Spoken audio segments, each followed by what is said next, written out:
अगदी हॉटेलपेक्षाही भारी आणि नॉनव्हेजला फिकं पाडणारी अशी ही सुरणची भाजी रेसिपी आपण आज बघणार आहे. नमस्कार, मी स्वाती. सोनाज रेसिपीमध्ये तुमचे खूप खूप अगदी मनापासून स्वागत करते. चला तर मग वेळ न घालवता रेसिपीला सुरुवात करूया. रेसिपी स्किप न करता संपूर्ण बघा. तर बघा, असं सुरण घेतलेलं आहे. सहज आपल्याला भाजी मार्केटला मिळून जातं. तर हे थोडंसं जसं फणस कसं थोडंसं चिकट असतं कट करताना, तसंच हे पण असतं. म्हणून हातालाही तेल लावून घ्यायचं, सुरीलाही तेल लावून घ्यायचं आणि बघा असं कट करून घेत आहे. तर असं मी इथं अर्धा किलो सुरण घेतलेलं आहे, कारण हे शिडं पण खायला खूप भारी लागतं. आता बघा, याची अशी साल काढून घ्यायची आहे, म्हणजे याला अशी माती लागलेली असते बघा. तर असे मी तेल लावून घेतलं होतं हाताला, चाकूलाही तेल लावून घेतलं आणि असे आता सुरणचे मी साल काढून घेत आहे. तर बघू शकता असं मस्त छान साल काढून घेत आहे. तर आता पूर्ण बघा किती माती आहे बघा वरच्या बाजूला. तर असं जमिनीमध्ये असतं आणि आता कापायलाही हे थोडंसं चिकट असतं. सांभाळून कट करायचं, कारण हाताला लागायची भीती असते. तर म्हणून तेल लावूनच कट करायचं. हे थोडं चिकट असतं आणि याच्यामुळं थोडीशी जसं आडूच्या पानांनी कशी थोडीशी घशाला खाज येते, तसं याच्याने पण होतं. म्हणून ते होऊ नये म्हणून खास टिप्स सोबत आपण ही भाजी बनवणार आहोत. तर नक्कीच तुम्ही रेसिपी कुठेही स्किप न करता संपूर्ण बघा. आणि तुम्ही माझ्या पद्धतीने जर एकदा ही सुरणची भाजी बनवली ना मैत्रिणींनो, खरोखर सांगते, तुम्ही नॉनव्हेज विसरून जाल. इतकी ही टेस्टी लागते, इतकी भारी लागते ही भाजी. तर बघा, आता सुरणचे असे वरचे साल पण काढून घेतले. सुरण असं चौकोनी तुकड्यांमध्ये कट करून घेतलं, जसं आपण बटाटे वगैरे कट करतो त्या प्रकारे. तर बघा, आता हे स्वच्छ मी धुवून घेणार आहे.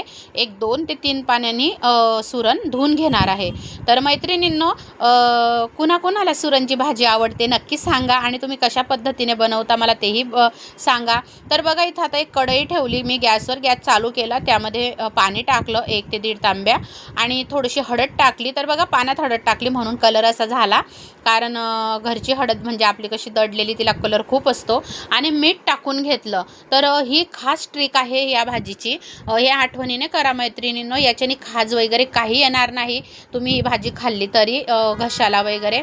आता बघा, इथं मी अर्धा लिंबू पिळून घेतला. तर लिंबू नक्की पिळा, म्हणजे सुरण खायलाही एकदम टेस्टी लागल आणि खाज वगैरे घशाला काही येणार नाही. तर बघा, आता इथं मी तवा ठेवला आणि मध्यम आकाराचे 2 कांदे कट करून घेतले होते उभ्या आकारामध्ये. तर छान असं आता तेल टाकून हे कांदे मी भाजून घेणार आहे. आता हे इकडं एका बाजूला सुरणही थोडंसं आपल्याला नॉर्मल शिजवून घ्यायचं आहे. तर तुम्ही कुकरला 1 शिट्टीही करू शकतात, पण खूप पण आपल्याला जास्त शिजवायचं नाही, 50% शिजवायचं फक्त. तर बघू शकता, आता मी 2 टोमॅटो घेतले, कट करून खूप छान लागते ही भाजी नक्की. तर बघा, टोमॅटो पण असा मस्त भाजून घेणार आहे मी आणि काही मसाले घेतलेले आहे बघा. तर नेहमी एकच मसाला खाऊन कंटाळा येतो, तर मग थोडंसं आज आपण खडे मसाले वापरणार आहे. तर इथं बघा, खोबऱ्याचे काप पण घेतलेले आहे. थोडीशी आपण हरभरा डाळ घेतलेली आहे. तर खोबऱ्याचे काप पण टाकून घेतले भाजायला तव्यावर. हरभरा डाळ पण टाकली भाजायला. आणि बघा, इथं धने, जिरं, 2 ते 3 लवंगा, 2 ते 3 मिरे, दालचिनीचा तुकडा, चक्री फुलचे 1-2 पान आणि तीळ आणि मगजबी, असं थोडं थोडं घरातले आपल्या घरात तर असतात धने, जिरं आणि मिरे वगैरे. तर तुमच्याकडे जर हा खडा मसाला जर समजा नसेल कदाचित, तर आपला घरचा साठवणीतला काळा मसालाही तुम्ही वापरू शकतात मैत्रिणींनो. तर बघा, असे थोडे थोडे मसाले घेऊन मी भाजायला टाकून घेतले. आता इथं थोडंसं आलं घेतलं आणि 5 ते 6 लसूण पाकळ्याही घेतल्या. हे सगळं परतवून घेणार आहे. आता मी नेहमी हा जो मसाला आहे हा आधी दळून घेते मिक्सरला, म्हणजे खोबरं, धने, जिरं, जे खडे मसाले वापरले ते. कारण काय होतं, एखाद्या वेळेस दाताखाली आलं का मुलांना वगैरे आवडत नाही. तर बघा, असं मी आता हे खडे मसाले दळून घेतले. खोबरं पण मग छान बारीक होऊन जातं.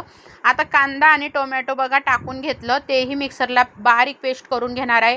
तोवर इकडं बघा, सुरण असं मी पाण्यातून काढून घेतलं बघा, चाळणीमध्ये टाकून घेतलं, सगळं पाणी गळून गेलं.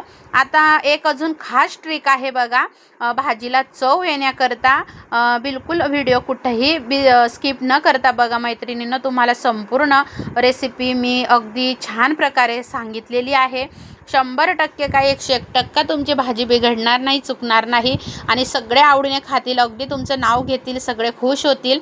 तर बघा आता तेल ठेवलं होतं मी गॅसवर, कढईमध्ये तेल टाकलं, गॅस चालू केला, तेल तापल्यानंतर सुरण टाकून घेतलं आणि सुरण बघा असं तळून घेतलं गार झाल्यानंतर. तर बघू शकता याच्यामुळं भाजीला टेस्ट इतकी सुंदर येते. तर या भाजीच्या ज्या काही टिप्स ट्रिक आहे त्या खूप महत्त्वाच्या आहे मैत्रिणींनो, म्हणून व्हिडिओ संपूर्ण बघा. तर तुम्हाला पूर्ण रेसिपी नक्की कळेल, कारण मी एक एक तुमच्याकरता म्हणजे तुमची रेसिपी चुकू नये कुठेही म्हणून मी तुम्हाला संपूर्ण माहिती सांगितली आहे. आता इथं बघा कढई ठेवली मी, त्यामध्ये तेल टाकलं 2 ते 3 पड्या, तेजपान टाकलं, जिरं मोहरी टाकलं, मोहरी नाही टाकली, जिरं टाकलं. नंतर बघा इथं मिरची पावडर फक्त आणि हळद पावडर ते तेलामध्ये टाकून पटकन पाणी टाकून घेतलं. तर याच्यामुळं भाजीला तरी छान येते. आणि मग थोडंसं मीठ टाकलं म्हणजे मग तरी खूप सुंदर येते. नंतर लगेच आपण जो मसाला दळून घेतला होता तो मसाला टाकून घेतला. तर मी आज फक्त मिरची पावडर आणि हळद पावडर यासाठी घेतली, कारण आपण धने जिरं ऑलरेडी अख्खेच्या अख्खे आपण म्हणजे खडे मसाल्यामध्ये भाजून घेतलं होतं आणि मसाला पण मी आता दुसरा कोणताच नाही वापरणार, कारण आपण खडे मसाला वापरला आहे. आता थोडीशी कसुरी मेथी टाकून घेतली बघा मी, म्हणजे अगदी हॉटेलपेक्षाही घरच्या घरी याची चव भन्नाट येते मैत्रिणींनो. आता बघा हा मसाला मस्त तयार झालेला आहे, तरी सुटलेली आहे. तरी सुटेपर्यंत याला मस्त बारीक गॅसवर परतून घ्यायचा आणि थोडंसं जर वाटलं मसाला करपतोय अजून तरी सुटली नाही, तर तुम्ही थोडंसं गरम पाणी टाका आणि बारीक गॅसवर झाकण ठेवून होऊ द्या, मस्त तरी सुटते मसाल्याला.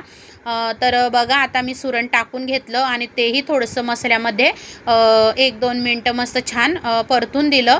आता गरम पाण्याचाच मी भाजीला वापर करणार आहे, कारण गरम पाण्याचा वापर केल्यामुळं भाजीची तरी जशीची तशी राहते, भाजीची चव अजून वाढते. तर तुम्ही कशा पद्धतीने बनवता सुरणची भाजी मैत्रिणींनो मला नक्की सांगा. पण अगदी मनापासून सांगते, तुम्ही माझ्या पद्धतीने नक्की एकदा ही सुरणची भाजी बनवा आणि तुम्ही कशी बनवता तेही मला सांगा, मीही प्रयत्न करेल तुमच्या पद्धतीने बनवायचं. तर बघा मी आता पाणी टाकून घेतलं, चवीनुसार मीठ टाकून घेतलं आणि बारीक गॅसवर आपल्याला हे भाजीला उकळी येऊ द्यायची आहे. तर मैत्रिणींनो कशी वाटली तुम्हाला ही सुरण रेसिपी माझी? जर तुम्हाला खरोखर अगदी मनापासून सुरणची भाजी रेसिपी जर आवडली असेल तर मोठ्या मनाने मोठ्या प्रेमाने लाईक शेअर सबस्क्राईब करायला विसरू नका. अजून जर आपल्या सोनाज रेसिपी या चॅनलला भेट दिली नसेल तर नक्की द्या, सबस्क्राईब करा, तुमच्या मित्रमैत्रिणींमध्ये नक्की शेअर करा, सगळ्यांना फायदा होईल. कारण कसं एखाद्या वेळेस पाहुणे आले तर एखाद्याला नॉनव्हेज नसलं चालत काही, तर काय बनवायचं खूप आपल्याला प्रश्न येतो. तर मग पनीर नेहमी आपण बनवतो, सोयाबीनची भाजी, असं काहीतरी शेवभाजी, तर मग असं वेगळं काहीतरी थोडंसं सुरणची भाजी वगैरे जर केली तर पाहुणेही खुश, घरातलेही खुश. आणि खूप छान प्रकारे बघा मस्त अशी हिरवीगार कोथिंबीर गेलेली आहे आणि भाजी अशी तयार झालेली आहे मैत्रिणींनो. अगदी तुम्हाला सांगते या पद्धतीने जर बनवली तर नक्की मला कमेंटमध्ये सांगायला खरोखर विसरू नका. खरोखर सांगते ही भाजी इतकी भन्नाट चवीची झालेली, तुम्हाला काय सांगू, तुम्ही जेव्हा बनवाल ना पण कुठेही स्किप न करता बघा, म्हणजे तुम्ही याच प्रकारे बनवाल. तर आता मस्त भाजी तयार झालेली आहे आणि आता मी मस्त एका बाउलमध्ये काढून घेत आहे. तर या मैत्रिणींना तुम्ही पण जेवायला मस्त अशी सुरणची भाजी रेस्टॉरंट स्टाईल आणि बघू शकता, मस्त बघता क्षणी आले ना तोंडाला पाणी. तर रेसिपीला प्रेम द्या आणि तुम्ही छान छान कमेंट करता. माझे ताई दादा आणि आमच्या मीनाक्षी मावशी तुमच्याही मनापासून मी आभारी आहे. तर तुमच्या कमेंट वाचून एक मनाला खूप समाधान होतं मैत्रिणींनो खरंच. आणि रेसिपी तुम्ही पूर्ण बघतात, मी अगदी हृदयापासून आभारी आहे तुमची. एवढं भरभरून तुम्ही सोनाज रेसिपीला प्रेम देता. रेसिपी बघितल्याबद्दल धन्यवाद. श्री स्वामी समर्थ.